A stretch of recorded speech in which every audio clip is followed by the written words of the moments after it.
Hello everybody, good morning and welcome to the United Stand. This is your latest Manchester United news. Apologies for being a little bit late. Welcome to the members club, Declan McIntyre. I can see we've got a new member in the chat. Thank you for joining. But we're a little bit late because we've had to change the headline of the show because Ralf Rangnick has accepted to take the Austrian national team job. This has come out in the last few minutes, confirmed by The Athletic and Laurie Whitwell, but was actually confirmed by @Plettigol, who is, I think it's a German journalist.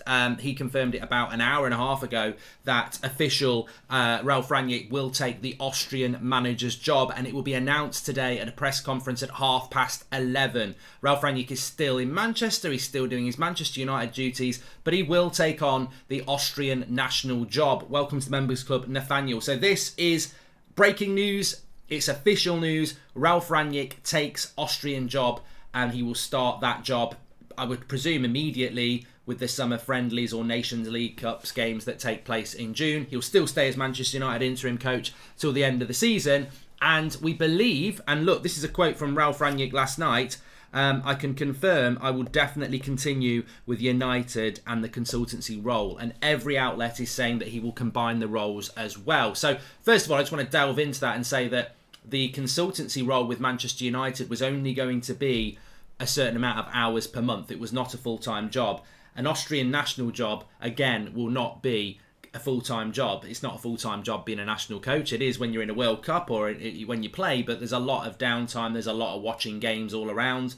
And, I mean, it might benefit Manchester United. Lema is a player that we've been looking at. It might be. Lema plays for Leipzig, which is a club that Ralf Rangnick built. Lema plays for Austria, which is a club which is a national team that Ralf Rangnick's now going to manage. I think last night it was more of a shock to people that Ralf Rangnick was going to take the Austrian job. He was linked to it a few weeks ago. I think now, as we approach the end of the season, it's a logical step for a person who actually can earn money off the Austrian job and also earn money off the consultancy job for Manchester United, which was never going to be full-time. So I don't think it's a bad thing. I don't think it's badly timed. I don't think it causes any issues. If anything, I think it enhances Ralf Rangnick's status as, you know, a top educated person in the European football scene. And yeah, I mean, I'd like United to have offered him a full-time job, but that was never on the cards anyway, and we knew about that 3 or 4 months ago, that the consultancy role, which he is going to take, I think that's the most important thing, and I tweeted it last night, that Ralf Rangnick, if he takes the Austrian job, as long as he's keeping the consultancy job at Manchester United, I'm very happy. The consultancy job could only be extended. I know Mark Ogden was saying it was a convenient way. Mark Ogden of the ESPN was saying it was a convenient way for Manchester United to part ways with Rangnick. I really hope that that's not a prelude to actually that happening. As I said, confirmed from Ralf Rangnick after the game last night, he said he will definitely be taking up the consultancy role with Manchester United. So if he doesn't take up that role, we know Man United have got rid of him, which would be disgusting. So I think he will take up the consultancy role. He's clearly going to take the Austrian job. You can definitely combine the two. And ultimately, I wish him all the best, and I hope he can continue to build Manchester United for us as well. And look, if we bring Paul Mitchell in, you've got John Murta, you've got Ten Hag and his team, and you've got Ralf Rangnick as a consultant. I think we've got a good team there. The next thing for me is, do we bring Paul Mitchell in? Because Ralf Rangnick having a consultancy role for a few hours a month is great, but I still think there's a hole there for somebody to come in and do a good job between Ten Hag, Murta, and with obviously Rangnick's consultancy role. So we'll see what happens, but it is official. It is breaking news. Ralf Rangnick will be the next Austrian national team coach. A press conference is due around 11:30 midday, and he will be taking that role. But also he will be staying in the consultancy role with Manchester United. So, you know, I wouldn't say I put a question mark on the thumbnail, Ralf exit, because there is still that story from Mark Ogden last night that it could be a prelude to him leaving, but I don't think he will. I really don't think he will. Welcome to the Members Club, Nathaniel Lucky Smith. Lots to talk about this morning, but that's just the breaking news. We're going to be talking about Ronaldo. We're going to be talking about Dybala. We're going to be talking about Phil Jones, Greenwood. What Rangnick said about the game last night. A big shout out for Matic, who's coming in a minute as well. And Ricky's on the United Stand on Sunday night, Ryan, so I don't know what that's all about. Also, Members Club. New video out yesterday about Nunez comparing all his game to Ronaldo, Harry Kane, his aerial ability, his hold-up play, the lot. exclusive video for the members. If you are a member, make sure you check it out because it's exclusively for you. So make sure you watch it. It's on the homepage, links for you there. If you want to become a member, click the join button. Loads of stuff going on the members section, and that was voted for by the members as well. So check it out. Paul Mitchell is a must now, says Ratfink. He is. I want to talk about a lot of things. I want to get into a lot of things this morning. We'll probably talk about Dybala and a couple of other things in a minute. Just on Mason Greenwood, I know a lot of people in our chat get obsessed with Mason Greenwood. A lot of people start arguing about Mason Greenwood. The reality is I ignore it, and I ignore it for a reason. He's on police bail for very serious offences, and talking about him never playing football again or playing football again is just really insensitive because he's on bail for very serious offences. So there's just absolutely no point in having a football conversation. The only conversation we can have is the ongoing investigation as is released factually by the Greater Manchester Police. They have released a statement today saying that the bail was up tomorrow, 30th of April. They've made an application to extend that bail, and that application will be heard in the middle of June. So, look, there's been rumours that the charges have been dropped. There's been rumours that he's back in training. He's definitely not. He's definitely still under investigation. Remember, this started at the end of January. It's now the end of April. The bail has been extended, and there'll be a hearing in the middle of June. So they are still compiling whatever case it is that they're compiling. It still remains an active police investigation for very serious offences. And that's all I'm going to say about Mason Greenwood. And what I want to say as a positive, I just want to say Nemanja Matic. I know I mentioned it on the match reaction last night. He had a few comments after the game yesterday and basically said we showed some character and fight. I agree with him. I woke up this morning thinking about Ralf Rangnick's Austrian job and other things. I'm actually really happy with the result last night. Chelsea were very frustrated. They're the better team. They've got the better squad. They've got the better manager. They've got the better chemistry. They were frustrated not to win.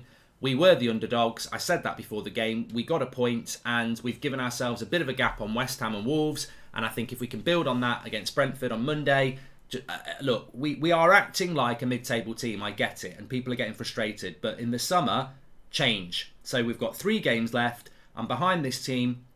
Let's get the points to get us into the Europa League, to give us more money for Ten Hag and another option to get into the Champions League next season. That's what I'm looking at. And I actually felt, I agree with Matic. 9 of those players last night, I felt like, yeah, they might not be good enough, some of them. Some of them won't be here like next year like Matic. But I felt like the Ronaldos, the De Geas, the Varans, the Lindelofs, the Matic, the Telles and a few others, I felt like they were absolutely focused, giving everything they've got, and I agree with Matic on that. And what I would say about Matic is, it's only when you're in a time of real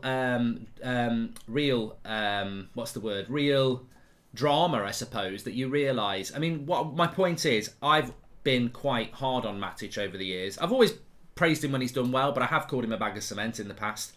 But when you're in a position of comfort, you can find fault in things. And I was like, well, you know, if we want to win titles, I think we need to get rid of Matic when we were finishing second under Mourinho and things like that. When you're down in the pits of where we are now, you realise that that criticism of Matic was wrong. Yes, we needed to get rid of Matic to go and be a title-winning side, but when you're right down and the chips are down, he is somebody who's leaving in the summer and is giving absolutely everything. Welcome to the Members Club, Frederick. So I just want to give Matic a shout-out again, because there are so many players that have shown so much lack of ability, lack of effort over the last few months, and a player that's announced he's leaving puts that amount of effort in. I didn't think he could even play longer than an hour. So Nemanja Matic, whatever you think about his ability, his performance last night was amazing, and he embarrassed players that are going to be here next year. He embarrassed them because he put in more effort than they have all season. So big shout out to him. Let's talk about some transfer news. We're going to talk about let's start off with the comments that Ralf Rangnick made about Cristiano Ronaldo. This was going to be the headline story, but obviously with Ralf Rangnick taking the Austrian job, we started off with that. So we'll start off with Ronaldo. Basically after the game yesterday. Oh, actually, just before I say that, this was the biggest line from Ralf Rangnick post-match yesterday.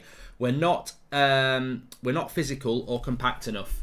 We don't defend well, and we're not physical or compact enough. Absolutely spot on. We saw the Chelsea Matic last night. To this match, we didn't. Matic at Chelsea was a lot better than last night, but he still played well.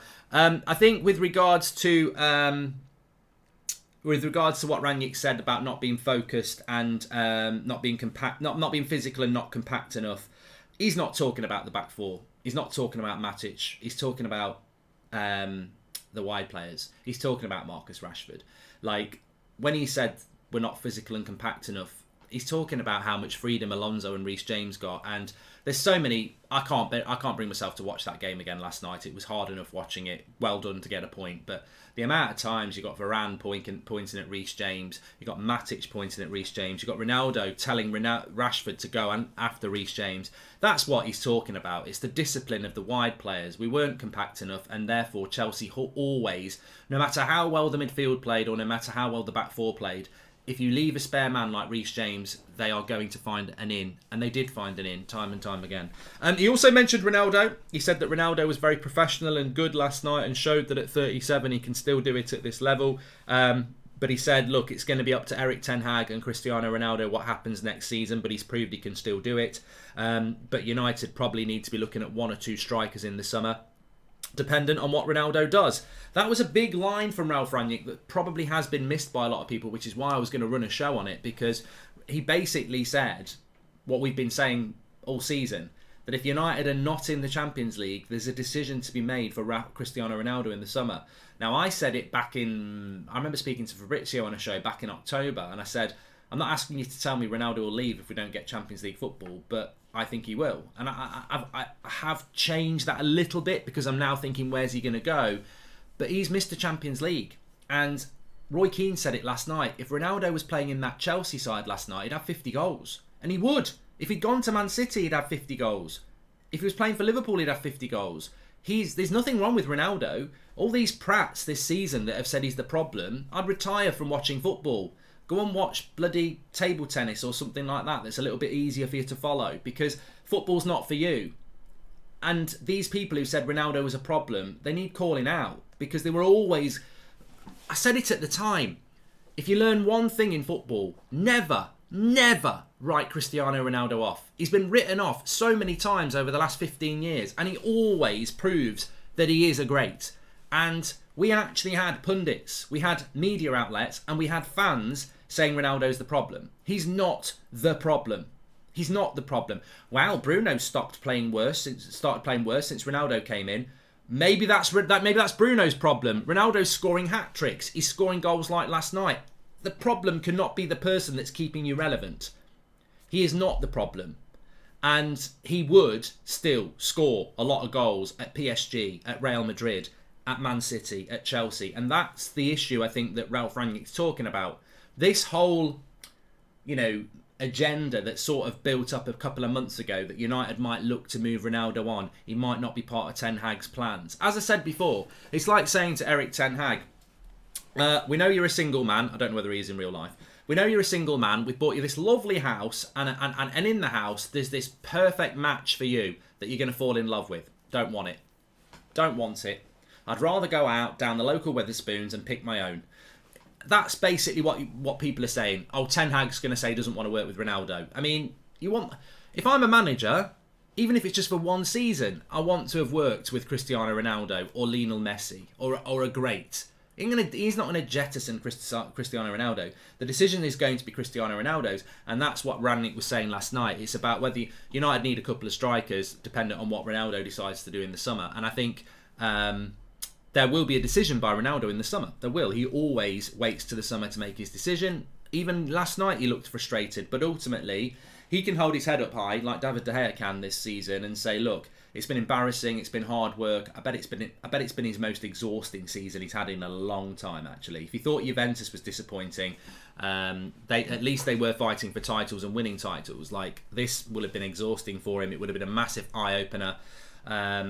And I think he will look at it in the summer. Sancho will be straight back in, says Daniel Kirk. I hope Sancho's back for Monday. I really do. I hope that tonsillitis is not a long-term thing, because there's absolutely no way you can pick Rashford on Monday. Absolutely. You can't risk it. It's a game we need to win, but that's for the preview, I suppose. But no, I on Ronaldo, so Rangnick's basically saying it's down to him what he decides to do. It is. If he decides he's definitely staying and he doesn't want to listen to any offers, we're fine. If he wants to see what offers are out there, we might still be fine because I don't know where he goes. Man United would still want a transfer fee for Ronaldo. He's still one of the best players in the world. He's still one of the best strikers in the world. And he's got 1 year left on his deal. So we could ask for 10, 15 million. He's also on over £500,000 a week. So who's going to come and knock on United's door and say, we'll give you 10 million and we'll take the wage?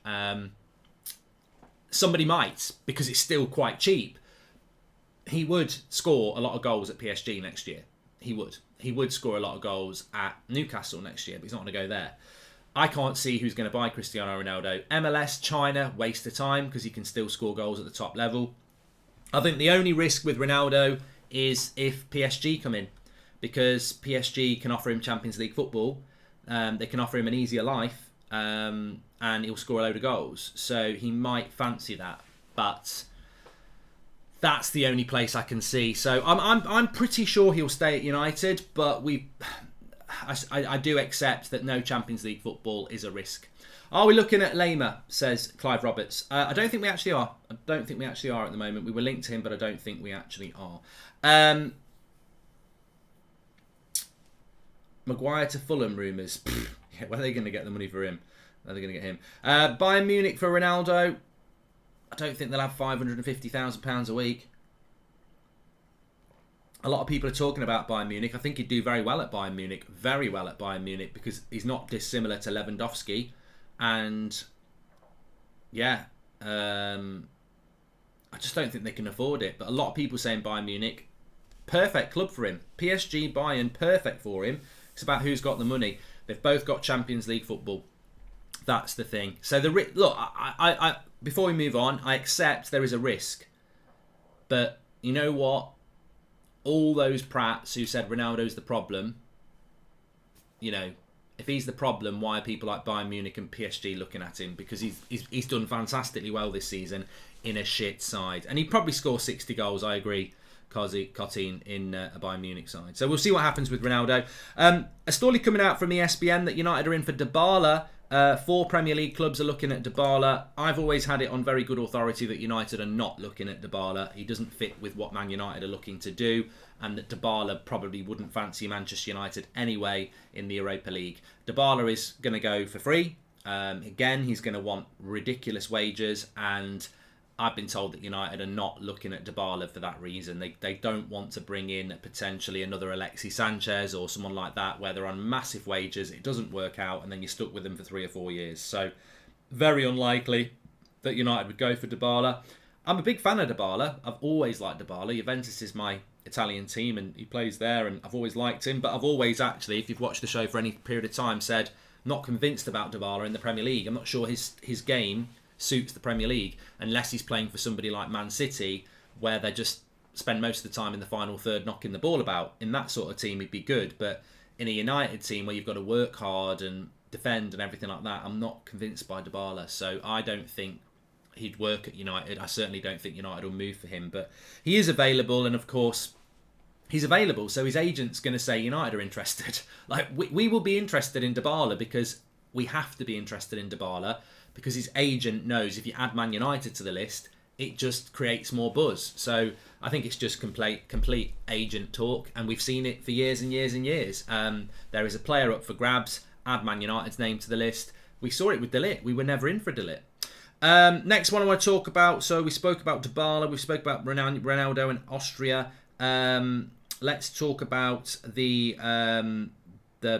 this story caught my eye. It's not a major story. I just wanted to bring it in. From The Athletic, Phil Jones had an immediate issue with Ralph Rangnick when he got subbed off at half-time against Liverpool, and basically had to be stopped from confronting Ralph Rangnick. And this, I don't really get this story. I don't really get this story at all. What's that all about then? So manager subs a defender at half-time because we're losing to Liverpool at Anfield, and we're playing a back five. So Phil Jones, who's only played 1 game since Christmas, gets subbed off and wants to confront the manager. I mean, I don't know whether we're meant to be banging our chest going, come on Phil Jones, or we're meant to wake up and smell the coffee and say, hold on a minute, mate. You've hardly had a great United career. You've hardly played this season. We were losing. We needed to go to a back 4, and you were always going to get subbed off. You were at fault for the first goal as well. You lost your man. I mean, I just think sometimes we're banging the drum of passion too much. Like, Phil Jones is a limited centre-back. Would I pick him ahead of Harry Maguire? Yes, I would have done a few times this season, but I don't really like to hear a story about a player that wants to confront the manager for being subbed when they should have been subbed. Like, we had to take a centre-back off.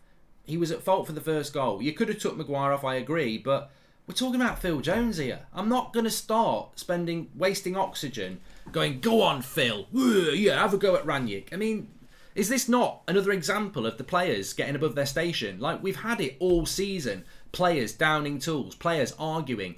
Just fucking sit down and take the medicine. Like, we need... I mean, look, Mourinho needed to go, but God, we need a disciplinarian in that dressing room. Whether it's the captain, whether it's the coach, there's just too much of this. I was subbed off. Well, look, we don't know whether Phil Jones has actually done it. The Athletic are saying he's done it, so I'm saying it's from the Athletic. But a player gets subbed off and they want to confront the manager. You know what? If I'm the manager and I've subbed you off and you want to confront me, let's have a chat in the car park. Is he in the car park? Lock the door and let him vent out there, the prat. I've got a game to manage. I mean, I ain't got time for that. You paid a lot of money. If you don't want to get subbed off, prove to me that you should be starting every bloody game. And have you done that? Not really. When some people were saying Ronaldo was the problem, they meant how he affected the dressing room dynamics and upset the other players, says Mark Gunn. But, Mark, I still don't think that that's the problem. So, serial winner, one of the best players that ever played the game, comes into the dressing room and tells them they're all shit. Ronaldo's the problem. It doesn't make any sense. I agree with what you're saying, Mark. I agree that it did cause problems with Ronaldo coming into the dressing room and basically saying, you lot have been celebrating semi-final losses for 3 years. You lot have been celebrating coming second when you're miles off first. I want to win things. Can you improve your mentality? Ooh, don't like him. Big time Charlie. Look at him, the big show off. Show off? Do you want to come round my house? You know the United Stadium tour? Come and do a Ronaldo Stadium tour. You'll need to book out a week to have a look at all my medals, lads. Don't bloody doubt me. And the arguments continue. But that's not a problem. As I said, it's the same as Bruno's game's not as good with Ronaldo in the team. Well, that's Bruno's problem. That shows he's a limited player. Because Ronaldo's done very well.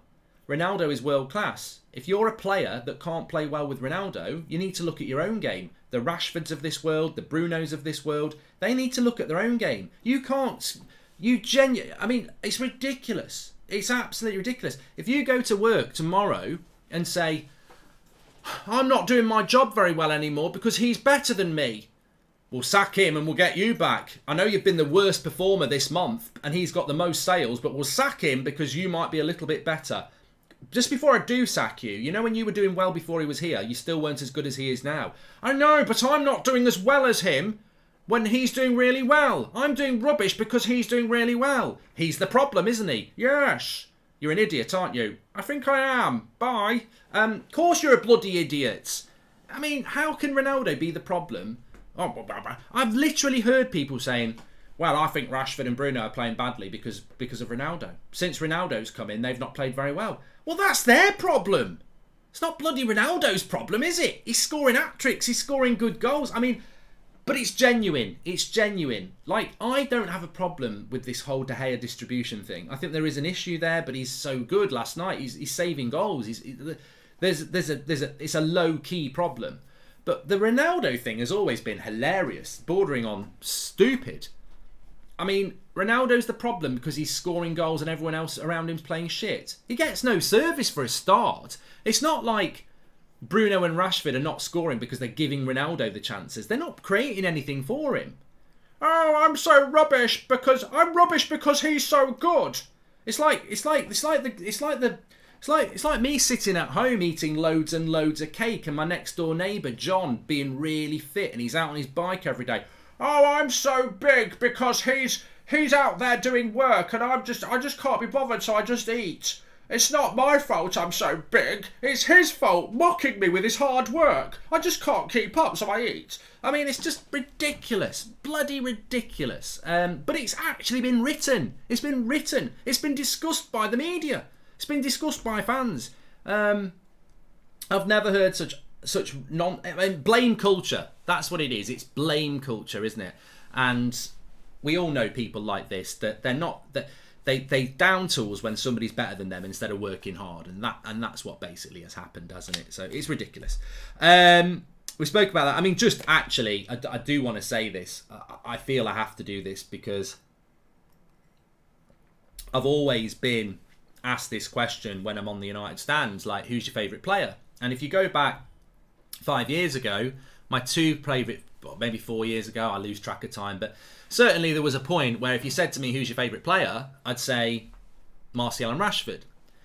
And then Bruno came along, and I'd say Bruno. And then Ronaldo came along, and I'd say Ronaldo.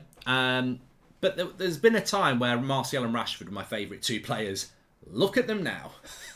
I don't want to take any credit for predicting, for favouring players that have turned out to be not very good. But I genuinely thought Rashford and Martial were two of the most exciting. I remember them in their early 20s. Bjorn, thank you very much. I remember them when they were like 20, and I don't know what the age gap is, but I remember saying these two players are the most exciting young players in the Premier League.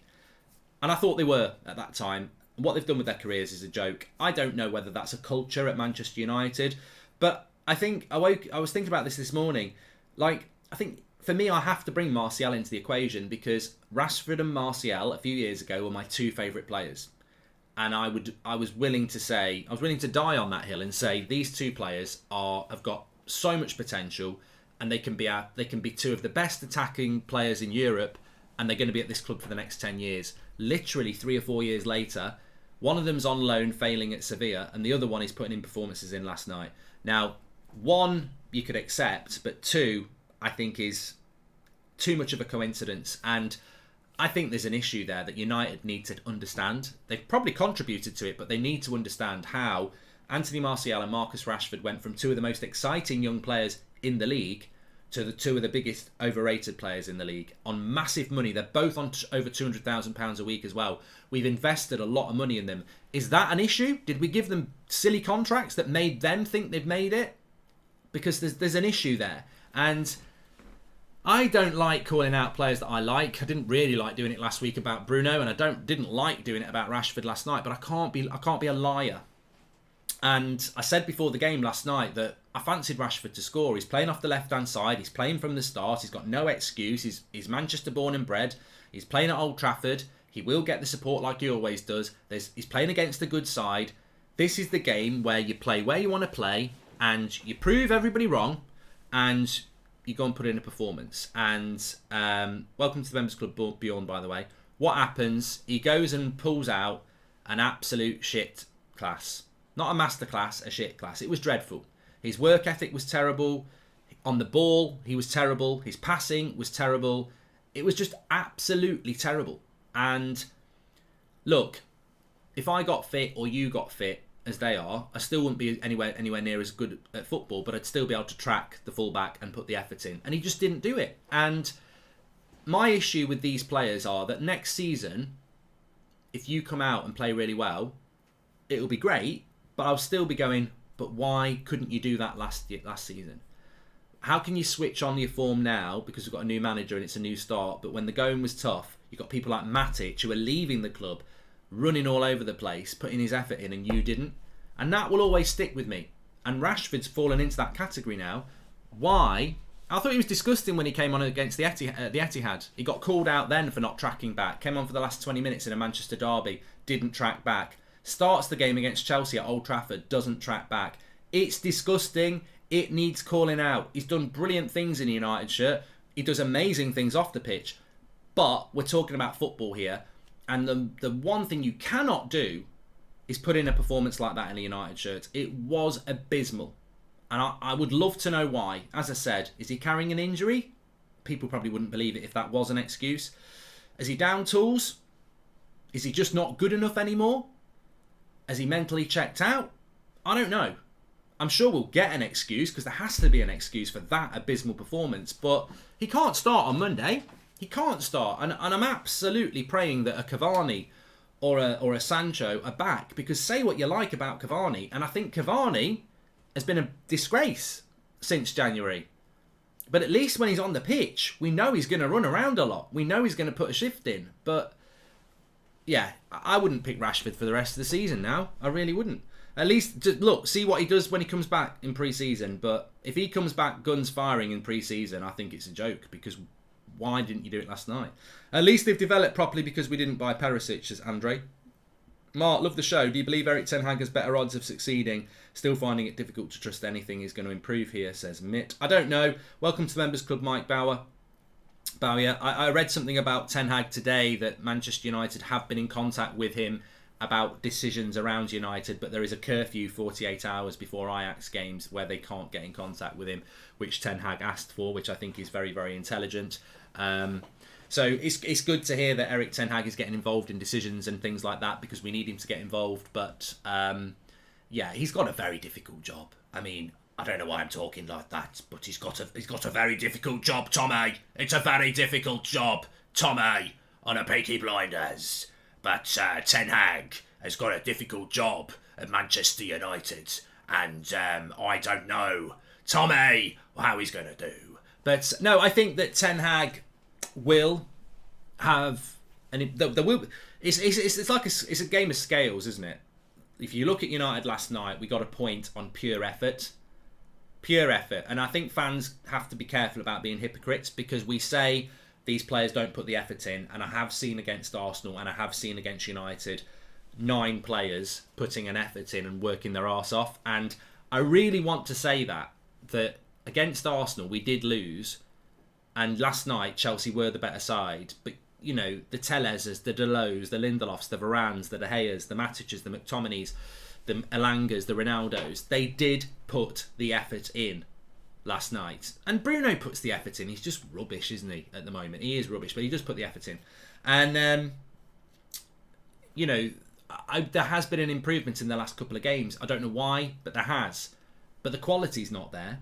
Now, when when Ten Hag comes in, if we can maintain the effort levels of the last 2 games, the quality will go up, because he's going to have a summer to train them with his own coaches and a few new signings. So you take that Chelsea game last night, as long as those players are putting that level of concentration and effort in, when we play Chelsea next season, we will be better than we were last night, because we'll have better players, better coaching and more understanding. So there is going to be an improvement. The issue is, we don't know how much improvement there's going to be. It's a bit like the Mercedes Formula 1 car at the moment. It's a second a lap at best off Red Bull and Ferrari. If they make improvements, which they think they can, do they close this whole second off, or do they close half a second or a quarter of a second? And that's the thing under Ten Hag. There will be improvement. I mean, God, there has to be. But how much improvement is virtually impossible to gauge at this point. Brangy, who's been a member for 3 months, says Rashford loves United and downing tools. Seems many are going same. If next season they all up their game, be proving them they down the tools. Okay. Mike Bowyer, welcome to the Members Club. Thank you very much. So yeah, look, I'm looking forward to Erik Ten. Look, we all have a right to react how we want. It is all about opinion, and I think I just don't want to live in a world where it's good and bad or yes and no. There's a whole world in between a yes and no. There's a whole world in between positivity and negativity. I can be very negative, as people know. I can be very positive. And at the moment, if negative is here and positive is here, I'm probably somewhere sort of here, because I wouldn't say I've enjoyed, but I've been with the team the last 2 games. I don't know why. It might be completely unique. Everyone else might not feel it, but I do feel behind that team more than I have done for a long time. Maybe it's because Erik Ten Hag's official now. I don't know. Alvo, welcome to the Members Club. I do see people busting a gut in the shirts. I do see a bit of shape. I do see a bit of movement. I do see a bit of speed in our game. And also, as I said last night, 1-0 down to Chelsea ends up 1-1. 1-0 down to Arsenal, we did get back in the game. So we're not dropping our heads as much as we have done this season. So there's a little bit of improvement there. And also, I am positive about Erik Ten Hag. And that leads me to being really engaged in these next 3 games, because I know if we get to 61 points, we'll be in the Europa League. So we need 2 wins from the last 3 games. And I want them, because this season's been a shambles and these players deserve nothing, but Erik Ten Hag deserves as much as we can give him.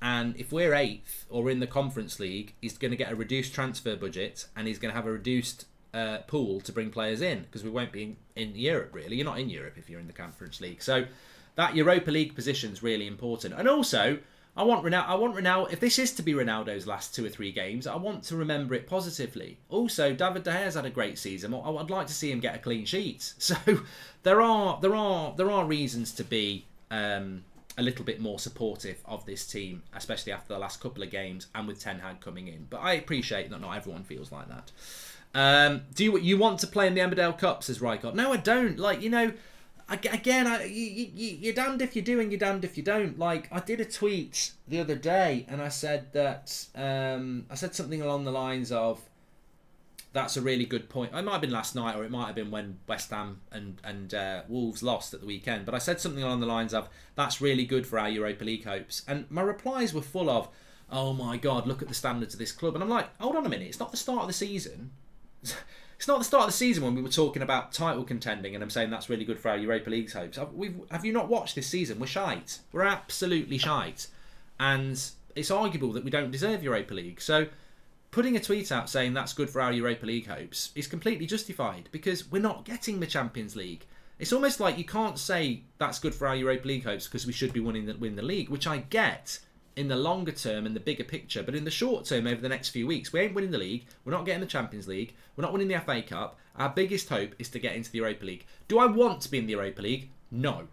It's embarrassing playing Thursday night football. It is. But I'd rather be in the Europa League than nothing because I know the financial reward will mean more signings. And I also know it's better for Ten Hag because it's another path into the Champions League, which might be easier to win the Europa League than finishing 4th next year. And on top of that, it also gives him more games, which he will definitely want to try different things out. If you're playing on the Sunday against, I don't know, Fulham, and you pick one midfield, and then on the Thursday you're playing Astana and you want to try another midfield, you can do it. You try it in training. Training ain't the same as playing matches. Flack, welcome to the Members Club. Thank you very much for that. Look, thanks everyone for tuning in this morning, by the way. Please do smash a like on the video. Our standards are in the bin, Ricardo, and I agree with that. And I know where our standards should be, but I'm talking about the next 3 games. I'm talking about the next manager. I'm completely in the boat of what is best for our manager. He needs as much money as he can in the summer, which means we need Europa League football. And he needs as many games as he can next season to try things out, which means we need Europa League football. And that's basically the main 2 things, isn't it, really? You know, for him to have his best chance, we need to have as much money as we can. Champions League football was the aim, and we messed it up, definitely. I mean, Roy Keane made a great point, actually. Roy Keane made a great point. He said he thinks United would be in a better position if Solskjaer had stayed in charge. I wouldn't immediately dismiss that. Now, Roy might be saying that because he loves Ollie. I don't know. But the first thing is I would immediately dismiss it and say, what a load of crap. We lost to Watford by 4 goals. We lost to Leicester by 4 goals. We're in a bloody mess under Solskjaer. It was an absolute mess. I know it's not got much better under Rangnick, but I think it was going to get worse under Ollie. So I don't think we'd be in a better position. And in hypothetical situations, it's very easy to say we would, but it's almost like time's been a great healer. We were shite under Solskjaer at the end, so I don't think we would have been any better, but I sort of understand where he's coming from. Thanks to all our new members today. If you want to join the members club, click the join button, or I've pinned it at the top of the live chat. I say it because we've got a brand new video out for the members, exclusive content for the members. It's additional exclusive content. You'll still get your morning show, your evening show, your afternoon show on the United Stand. This is just extra content for our members to say thank you for supporting the show. You get your badge next to your name in the chat as well. Our latest video is a deep dive into Darwin Núñez, comparing him to Ronaldo and Harry Kane and all their aspects of their things like shots per 90, conversion rates, how good they are in the air, defensively, at passing, all that. So check it out if you're a member. It went up yesterday. If you want to be a member, click the join button and join today. Thanks everyone for watching. We are live at 8 o'clock tonight for definite, and I think there's a Ralph Rangnick press conference at lunchtime which we'll be reacting to at around 2 o'clock as well, but we will have a video for you at 2. And then this afternoon I'm on Twitch. It's a big afternoon. I've got my Champions League semi-final against, I think I've got, well, the chat might know more than me. I think I'm playing Real Madrid in the semi-final of the Champions League with my Man United career mode in Season 1. So I'm better than Rangnick and Ollie. Not so much in the league. Thanks everyone for watching. Take care. Smash a like on the video. And remember, if you're going to work today and somebody's better than you, knock on the door and say he's the problem. I'm rubbish at my job because he's better than me. And see how that gets on. Thanks for watching. Speak to you in a bit.